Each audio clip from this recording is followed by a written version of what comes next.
Hi YouTube, it's Kathy, and this is my November 2019 reading wrap-up. If you're not already aware, I do weekly entertainment wrap-ups of everything I read, watch, and listen to, but today we're just talking about the books. This month I sort of participated in Indigathon by reading the book that was picked for the Too Old for This Shit book club, and then I also wrapped up Fairyathon. As always, I'm going to start with my nerdy, hardcore stats and charts, and then get into what I read. In November, I read 18 books for a total of 5,316 pages. That takes into account converting audiobook minutes to pages, so 2,404 of those pages were actually about 61 hours of audio. The age breakdown for these books was 8 adult books, 6 YA books, and 4 middle grade books. I read 14 novels and 4 graphic novels. This month I read mostly fantasy, with some contemporary, nonfiction, mystery, spec fic, and romance thrown in. If you adjust by page count, you realize that some of the graphic novels had to be part of the fantasy pie. Most of these books, no surprise, came from the library, but I did borrow one from a friend while cat-sitting. I read 7 audiobooks, 6 paperbacks, 4 hardcovers, and 1 ebook. Most of my books were in the 300 to 399 pages range, and most of them were published this year. Most of these books were by female authors, and most of the protagonists were female. In terms of setting, most of these books took place in the United States or other worlds, but I had some reads from Canada, France, and the United Kingdom. In terms of diversity, the biggest piece of the pie didn't have any to speak of.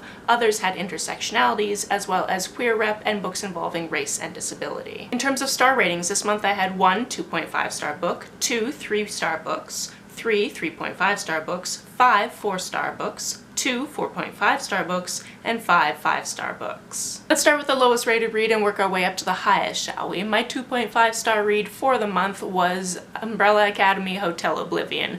This is a series that I picked up because the TV show exists and I wanted to read it before watching the TV show because I know that's something that people are really enjoying. Really, what I should have done is just watch the TV show because I think I'm going to enjoy the story much better in that medium. I enjoyed the first volume, I was very meh on the second volume, and this volume, again, just didn't really care for. There were just a lot of characters that, because I didn't care for them before, I didn't care for them now / remember who was who. There were a lot of locations, and I can now just finally watch the TV show and not have to care about reading this series. On my 3-star reads, the first one being Foiled. This is a middle grade graphic novel about this girl that fences. It also takes a fantasy dip, and it's very interesting in that. I kind of want to continue the series because I didn't realize this was just the first in a series until it ended. And I mostly picked this up because although my library is picking up the 3rd volume of Fence, they haven't yet, and I just really wanted to read something with fencing because I'm really jonesing for that 3rd volume of that graphic novel series. My other star read was Kinship, which is the first in the Way of the Thorn and Thunder series. Now here's the thing about that series. It was all written as one thing, and then it was later split up into these 3 books, so I thought I was reading the whole thing for Indigathon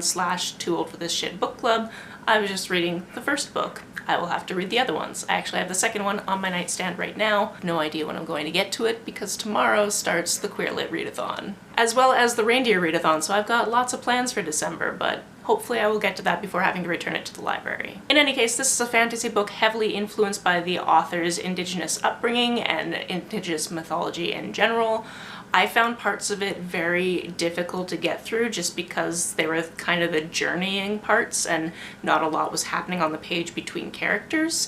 And when that happens, my brain just kind of floats away, and then I start to fall asleep, and then I'm like, no, I want to know what happens, because when things were happening on the page and the characters were interacting with each other, I was interested. Obviously, I liked it enough that I picked up the second book from the library. Whether or not I get to it, who knows? I'm not the best at completing series. On to my 3.5-star reads, the first one being The Bulldog and the Helix. This is true crime, and I originally picked this up because it's actually set on my island. It's weird to say set for something that is nonfiction, but there you go. This follows a couple of cases of young girls who were murdered in Port Alberni, which is on the island on which I live. What's remarkable about this is the older case that they talk about in this book, because they primarily talk about 2 different cases that happened in Port Alberni, was eventually solved about 20 years later using DNA evidence. And from my understanding, that was the first time that a cold case had been solved using DNA evidence in Canada, or at least in British British Columbia. I thought it was a really good idea for the book. The author was actually a newspaper writer in the town when both of these cases were happening, so he was able to draw on all of these articles that he wrote at the time, as well as his own experience going to trial and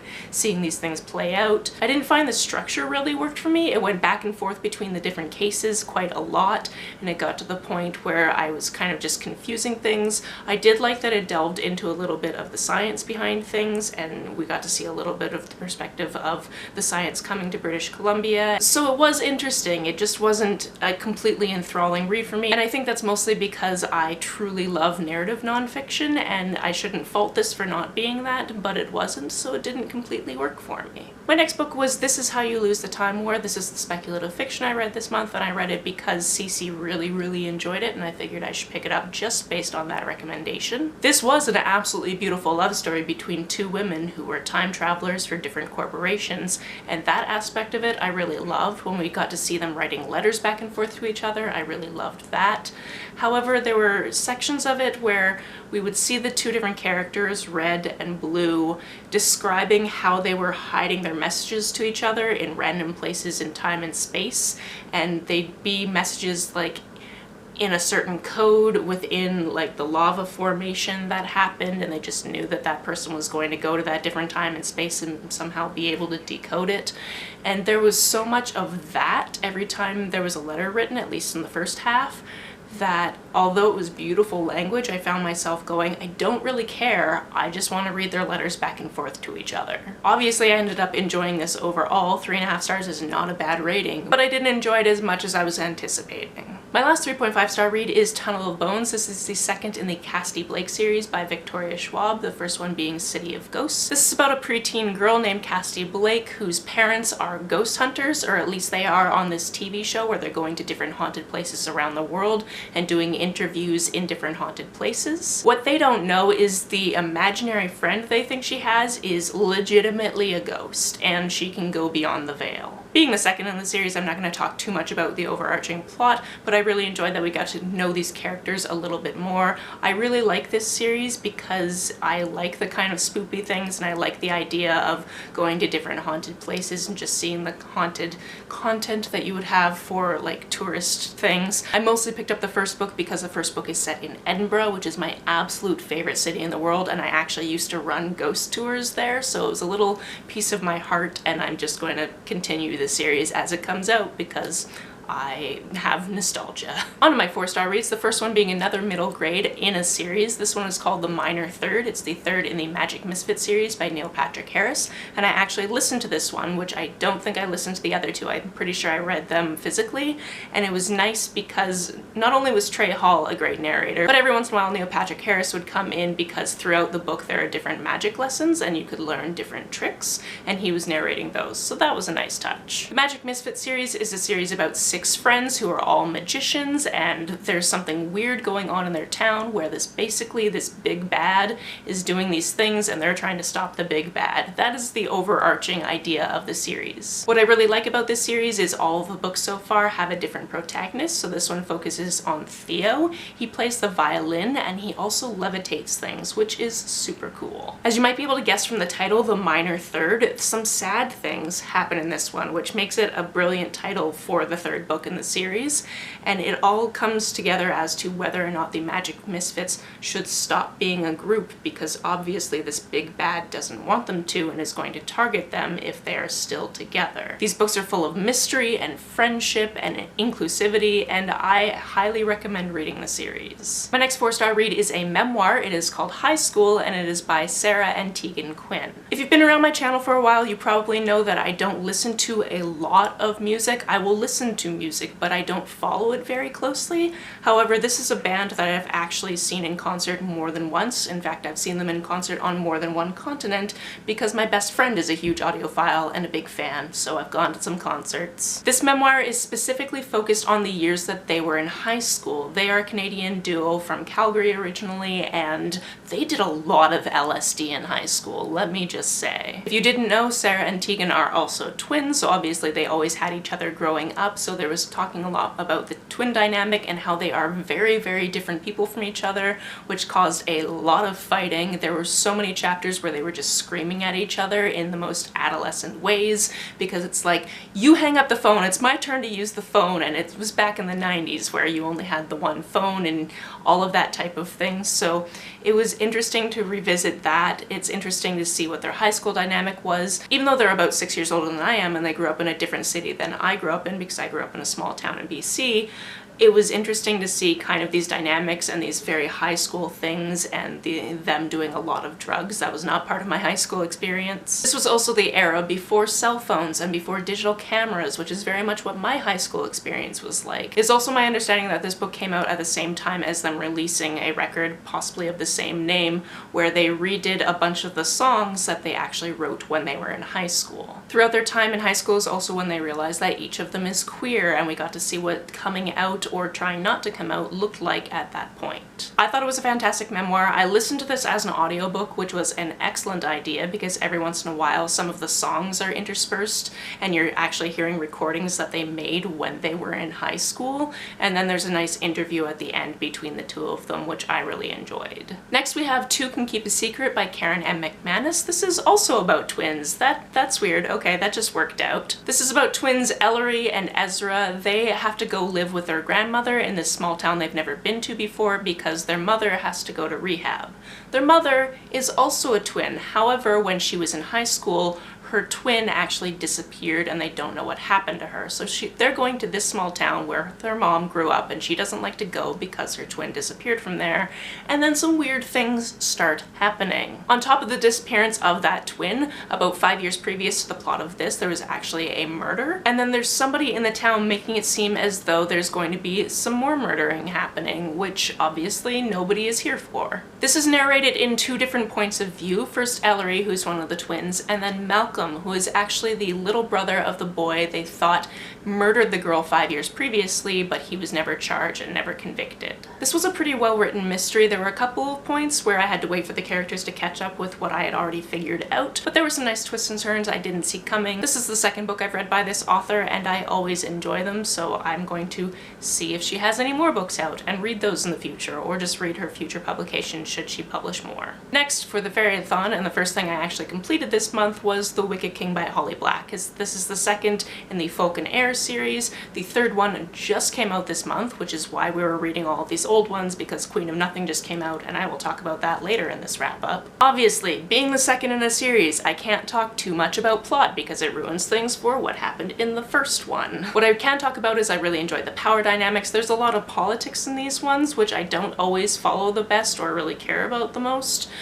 in my novels, but I was able to follow this fairly well. There were things that the main character had to do that made this even more dark than the first one, and then obviously it left off in a very interesting place before going on to the third one, which means that it was a read that I very much enjoyed and obviously wanted to get on to the last in the series. Thankfully, I held off on reading this one, and I didn't have very long to wait before getting into the third one, because I think it came out about a week later, and then I listened to it this week. Finally, for my 4-star reads, I read A Princess in Theory, which is the first in the Reluctant Royals series. I've actually already read a novella from this series. It's the 2.5, and it was Once Ghosted, Twice Shy. If I'm not mistaken, I picked it up during Queer Lit Readathon because the cover is beautiful, the people on the cover are actually a couple, and I just wanted a cute little novella romance between these people. Having already read this novella that is set later, I was able to read the first book and see kind of those things happening in the background of the main plot of the novel, and I really enjoyed that I was able to see what was going on with that character and the ups and downs that must have been happening because I already knew what was happening with her. A Princess in Theory is about Letty. She is a grad student. She has been working her butt off at odd jobs. She was also orphaned at a young age, and she went through the foster system but never had a forever family, so she feels like she is defective Velcro. She never really sticks to anyone. For the past few months, she's been getting these weird emails from this random place in Africa saying that you are the long-lost princess and you need to contact us, but first we need to verify who you are, so please send us all this personal information. And she's thinking it's basically a Nigerian prince scam. However, it's not. It turns out the prince is coming to New York on other business and decides that he wants to meet her, and when he does, he doesn't immediately tell her who he is, he decides that it'll be much easier to get to know her if she doesn't know who he is, so he pretends to be somebody else. Absolutely love this setup. Obviously there are tropes that are going to be in play with this. She's going to find out that he lied, it's going to be bad, and I thought that's where the novel was going to end, but there was like this whole second half of the novel where something cool happens that I will not spoil for you because it's worth reading for yourself, and it was just so much more emotionally involved, and I really enjoyed that aspect of it. I also really enjoyed that there was this mystery that I kind of solved just before the characters did, and I really want to read the second book in the series. I don't even know who the main characters are. I still want to read it. On to my 4.5 star reads, the first one being another nonfiction, and that is The 57 Bus. This is a nonfiction book that delves into this story of when this person was set on fire on a bus in Oakland. What I really loved about this book is the author didn't choose sides between the person that was set on fire and the person that set them on fire. We got to hear both of their backstories and kind of figure out how this happened. The person who was set on fire was an agender teenager named Sasha, and the person that set the fire was an African-American male from a single-parent household named Richard. Although they live in the same city, they come from very different backgrounds, and this bus is basically the one point where they would cross paths. Part of me wants to get into all the details and how the way that this was portrayed was absolutely brilliant, and part of me just wants you to go into it just knowing that and learning about these two people who were teenagers at the time and how their stories came together. This was an absolutely wonderful piece of nonfiction, and it brought to light a story that I didn't know about because I think at the time that it happened, I was living in Europe and I just didn't see this news story. My other 4.5 star read this month was Into the Drowning Deep by Myra Grant. This is great. It's about this expedition to go find mermaids, and they find them, and it's not a good time. Something I love about this book is there are a ton of characters that get introduced all the time, and they are all so unique and interesting. The first character we get attached to, so our main character, is Tori. Her sister was actually on an expedition 7 years previous that was going to do the exact same thing, going to see if there's mermaids over the Marianas Trench, and then that boat was found with no survivors. Tori has grown up now, she is a scientist, and she has been approached to be one of the people on the next voyage to see what happened and to see if the mermaids are actually there. We also have this mythology professor who has been talking for all of her career about how mermaids definitely exist, we just haven't come into contact with them. She's on it. Funnily enough, her ex is also there because he works for the entertainment corporation that is putting this voyage on. There's a new host of what will eventually become a TV show from all the footage they're shooting. She's there. She's mostly covered things like Comic-Con before because she's a huge nerd, but she's also autistic and a lesbian. We also have some hot deaf twins that are both scientists in their own fields, and then their older sister who's an interpreter and also a scientist. There are just a lot of characters, a lot of people to really love, a lot of people that you really want to see make it to the end of this book, and you just have no idea if that's going to happen because bad things happen. I really love this book. I think the only reason it didn't get a 5-star for me is there were these sections where the author would go off and write about not the characters. They write about things like this random fish that's in the ocean, and those passages were beautifully written, but they just were in the way of me finding out what was going to happen, and I think that that's why I didn't jive with them as much as I could have. I loved reading them, but I also was just like, okay, come on, I want to figure out what happens. Also, the imagery at the end of this was just phenomenal, and I need this to be a movie immediately. On to my 5-star reads, the first one being a kid's book that I did not read when I was a kid, and that's The Golden Compass. If you have the chance and it is something accessible to you, I highly recommend the full cast recording of the audiobook because that was a treat. I did not know going into it that it was full cast, and it was wonderful. If you've never heard of it before, this is about a world that is basically our own. It's set in Oxford.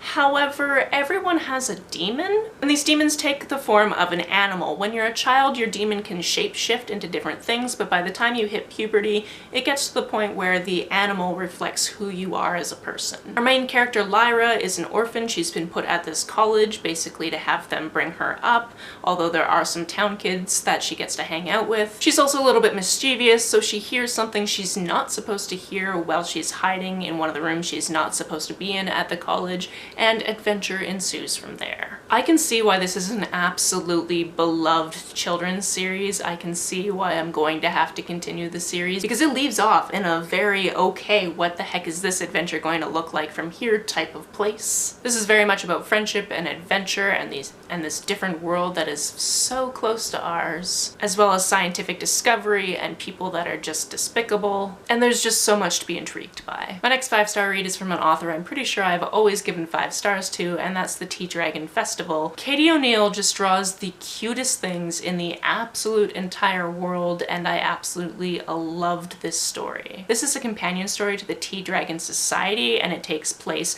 before the Tea Dragon Society. So we get to see some characters who are a little bit older in society in Festival when they were younger, and that was adorable. It's about friendship and learning your own self-worth and your worth for your community. And there's always these lovely little bits of inclusivity within Katie O'Neill's work, which is why I absolutely adore it. For example, in this one there was a child who was born without the ability to hear, so a lot of the village people learned how to sign, and that is represented on the page. Next we have a book from another author I absolutely adore. That's Heartstopper Volume 2 by Alice Oseman. This is a story about 2 boys in high school in the UK who are in love, and it's just adorable, and I absolutely love it. This started out as a webcomic. The webcomic is actually still ongoing, so you can read it all online if you choose. And the 3rd installment in this graphic novel series is actually coming out in February, so I'm really hoping the friend that I borrowed this from buys it so I can also read it in that format.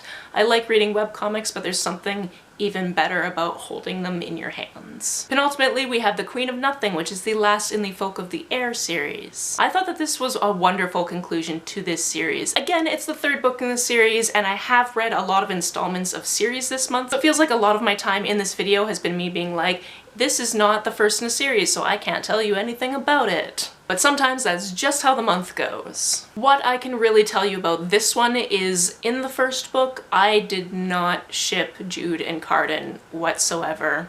I just didn't. I could see how people would, and I was fine with other people shipping them, but I wasn't fine with them being a couple. By the time we get to this book, there's more of them actually talking about their feelings and stuff, and I'm now okay with it. I'm also just a sucker for a fairy story. This series does that very well, which is why I very much enjoyed it. The final book of this video, and one of the books I read very early in the month, is Slay. I first heard about this book because Jessie from Bowties and Books was screaming about it, and I figure when they're screaming about a book, I should probably read it. This book is about 17-year-old Kira. By day, she is a straight A student at her very prestigious high school, and by night, she is the creator of this online black-only video game called Slay. This could be set now, but I have a feeling it's set a little bit more in the future than now, because the video game is with VR headsets, and although I know that is a reality now, they seem like they are much more accessible in this world than they are in ours, which makes me think it's slightly in the future from where we are now. Essentially, Kira created this online world because she loved playing video games, but she hated having racist slurs thrown at her while she was doing it,